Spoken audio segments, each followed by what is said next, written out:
Ah, damn it, I'm gonna believe again. Even when all hope seemed lost, they're still on brand. I am Weston. I love talking about the Astros, and I'm here to talk about game 160 of the regular season, where the Astros win 2-1 over the Arizona Diamondbacks, and now are one game away from clinching a playoff berth. And with this win and another Rangers loss, the Astros are still in contention to win the American League West. From a run scoring perspective, this game is very, very easy to talk about. The Astros had one moment in this game offensively.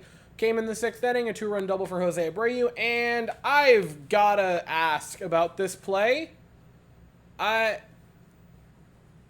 Why is that not a home run? I gotta know.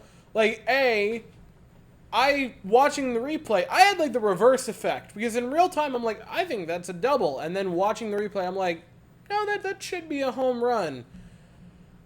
And that, like, how do you initially call that a home run and then reverse it to a double? Like, you should have called it a double to begin with because it was so close, and then maybe overturn it for the home run. And also, they gave up. No, none of the Diamondbacks showed any urgency, and they watched it. Like, that should have just been an inside the Parker. Am I the insane one here? Like, there's no reason that shouldn't have been a home run and shouldn't have been 3-0. Thank God it didn't come into play. But I find it incredibly funny that the Astros managed to hit a double on a ball that would be a home run in 30 out of 30 stadiums, and then the Diamondbacks had a single run double in the ninth inning on a ball that would have been a home run in 28 of 30 stadiums. What are the dimensions in Arizona, man? Pitching then becomes a different and strange story, because JP France was slotted to start this game. Family issues arise, and he's unable to do that. He's not with the team at the moment, I don't believe, and so your prayers, your thoughts are definitely with him and his entire family, and you hope it's nothing serious. And then Jose Urquidy, on a moment's notice, goes from bullpen duty to, hey, you're starting a very, very important game tonight, and it's against a team that's probably going to make the playoffs, so it's not just a bunch of scrubs, it's a good opponent, and he looked pretty darn solid. Only picked up 2 strikeouts and gave up 3 walks in 6 innings, which isn't the best, but 6 innings of shutout baseball against a playoff team when you are desperately trying to stay alive, possibly for a division race, but especially just in general for the wild card.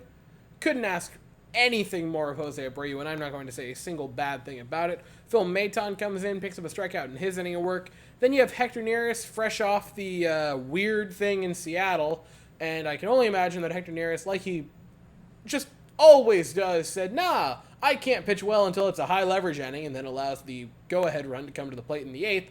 That was fun and extremely terrifying. And then Presley comes up in the 9th, gives up the unearned run due to the Altuve error, but the Astros get out of it. He picks up a strikeout. The Astros pick up an incredibly important win and are now one game away from clinching a playoff spot and still alive for the division race. Look, this is not some masterpiece by the Astros, and I'm not going to claim that it was. It was an ugly game. But the positives you have to take away from this game if you're the Astros. You sent Jose Urquidy to the mound, who is just kind of a pitcher on the staff. And that might sound dumb, like, yeah, Weston, every pitcher is a pitcher on the staff. He doesn't have a role. He isn't a starter. He isn't necessarily a long relief. He isn't a short relief. He's just kind of a legitimate pitcher that you can use so you don't use a position player. He's there for whatever you need. And the fact that he, on a moment's notice, was able to go 6 scoreless against probably the Diamondbacks' best pitcher, a Cy Young candidate in Zach Gallen, is incredibly encouraging. I've said it a lot.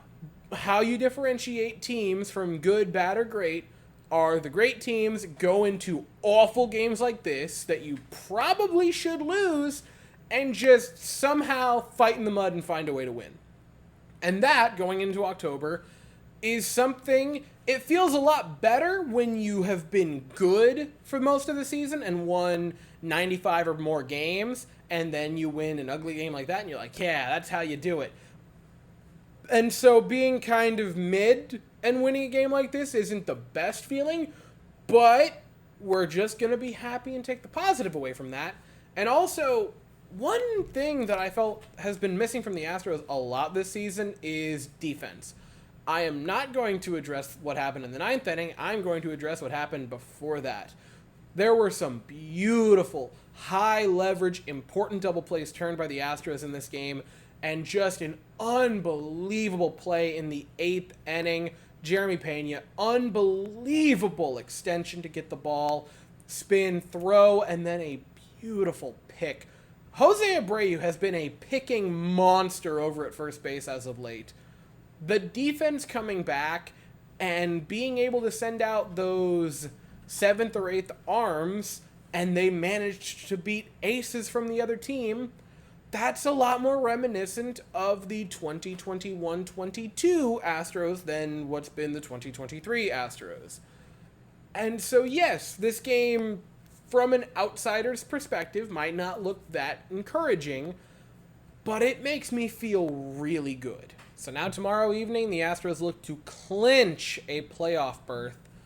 Justin Verlander on the mound for the Astros and Merrill Kelly on the mound for the Diamondbacks. The game is at 8:10 Eastern, 7:10 Central, and I'll be here afterwards to talk about it. But as for right now, that is all I have to say. So if you enjoyed this video, please consider to like and subscribe. Thank you all so very much for watching. I hope you all have an absolutely fantastic day, and as always, go Astros.